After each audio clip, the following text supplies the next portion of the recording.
இயேசுவே உம்மை வணங்குகிறோம், எம் வாழ்வை உமக்கு அளிக்கின்றோம், உம்மை அன்பு செய்கின்றோம்.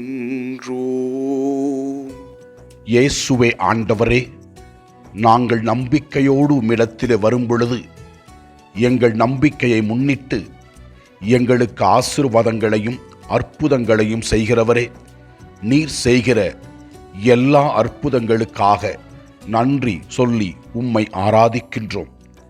முதல் வாசகத்திலே நாம் பார்க்கிறோம், ஜெபத்திற்கும் திவ்ய நற்கருணை திருப்பலிக்கும் வரும்பொழுது மக்கள் பிரிவினை உள்ளத்தோடு வருவதை கண்டிக்கின்றார் புனித சின்னப்பர்.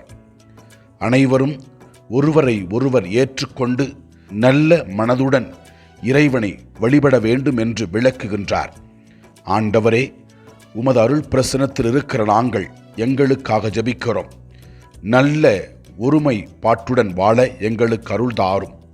நற்செய்தி வாசகத்திலே ஆண்டவர் இயேசு கிறிஸ்து நூற்றுவ தலைவரின் நம்பிக்கையை பாராட்டுகின்றார். இதோ அவருடைய பணியாளருக்காக பரிந்து பேச வந்த நூற்றுவ தலைவர் இயேசு கிறிஸ்து அவருடைய வீட்டிற்கு வர தகுதி இல்லை, ஒரு வார்த்தை சொல்லும், என் ஊழியர் நடமடைவார் என்று கூறுகின்றார்.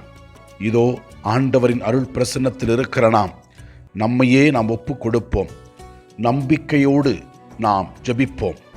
நம்பிக்கையோடு இயேசுவிடத்திலே நாம் வரும்பொழுது நமக்கு தேவையான எல்லா ஆசீர்வாதங்களையும் இயேசு ஆண்டவர் கொடுக்கின்றார். இயேசுவே, நாங்கள் உம்மை ஏற்றுக்கொண்டவர்களாக உமக்கு முக்கியத்துவம் கொடுத்து நாங்கள் வாழ்கின்ற மக்களாக இருக்கக்கூடிய அருளை தர வேண்டும் என்று ஜெபிக்கிறோம். நம்பிக்கையோடு வருகின்ற மக்களுக்கு நாள்தோறும் ஆசீர்வாதத்தையும் அற்புதத்தையும் செய்கிற ஆண்டவரே, இந்த திவ்ய நற்கருணை ஆராதனை வழியாக எத்தனையோ அற்புதங்களை நீர் செய்திருக்கிறேன். நாங்கள் உமக்கு ஏற்றவர்களாக வாழ்ந்து நம்பிக்கையோடு இருக்கவும், நம்பிக்கையால் நல்லதை பெற்றுக்கொண்டு நாங்களும் மற்றவர்களுக்கு ஆசீர்வாதமாய் திகழ எங்களுக்கு அருள் தாரும். ஆண்டவரை நோக்கி நமக்காகவும் நம்மோடு இருப்பவர்களுக்காகவும் ஜெபிப்போம். எல்லாம் வல்ல இறைவன், தந்தை, மகன், தூய ஆவியார் நம் ஒவ்வொருவரையும் ஆசீர்வதிப்பாராக. இயேசுவுக்கு புகழ். மரியே வாழ்க. ஆமென்.